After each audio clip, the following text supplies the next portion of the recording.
വലിയ മനസ്സിലടാ. അല്ല മാരി, ഉള്ള കാര്യം തന്നെയാ പറഞ്ഞത്.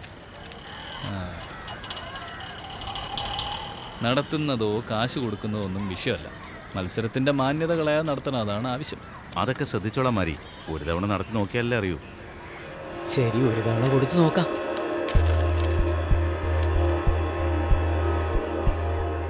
താങ്ക്സ് മാരി. പക്ഷെ ഞങ്ങൾ മത്സരിക്കില്ല. അയ്യോ, അതെന്ത് മാരി? നിങ്ങളല്ലേ പറഞ്ഞത് എപ്പോഴും ഞങ്ങളാ ജയിക്കുന്നതെന്ന്? ഞങ്ങൾക്ക് എന്തിനാണോ ആ പഴി? അതല്ല മാറി, നിങ്ങളുടെ പ്രാവ് ഈ ടൂർണമെന്റ് ജയിച്ചാ ഞങ്ങൾക്കത് ക്രെഡിറ്റ് അല്ലേ?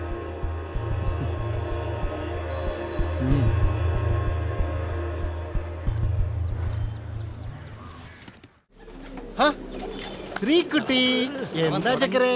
ആരെ കാണാനാ? മാരിയെ കാണാനാണോ? കൂട്ടിനെന്തിനാ മമ്മി? ദേ മാരി, പെട്ടിക്കടയിൽ നല്ല വന്നിട്ടുണ്ട്. നമസ്കാരം സർ. സാർ ആരാണെന്ന് അറിയാതെ ഞങ്ങൾ കുറച്ച് അപമര്യാദയായി പെരുമാറി. സർ, നിങ്ങളുടെ കാശ് ഞങ്ങൾ കൃത്യമായിട്ട് തന്നോളാം. അതിന് കുറച്ച് സാവകാശം തരണമെന്നേ ഉള്ളൂ. ഞങ്ങൾ നല്ല നിലയിൽ ജീവിച്ചിരുന്നവരാ. ബിസിനസ്സിൽ വലിയ ലോസ്, അതാ ഇത്ര ടൈറ്റ് ആയത്. ഞങ്ങളും രാത്രിയായി കഴിഞ്ഞാൽ നല്ല ടൈറ്റ് ആവും അല്ലടാ? അതല്ല, സാമ്പത്തിക ഞെരുക്കം. സാറിന്റെ ദേഷ്യം മാറിയിട്ടില്ലെന്നറിയാം. അതാ സോറി പറഞ്ഞിട്ട് പോവാന്ന് കരുതിയത്. പക്ഷെ മോളെ കണ്ടിട്ട് സോറി പറയാൻ വന്നാണെന്ന് തോന്നില്ല. ഗുണ്ടാ പിരിവിന് വന്ന പോലെ ഉണ്ട്. മോളെ സോറി പറ മോളെ. സോറി.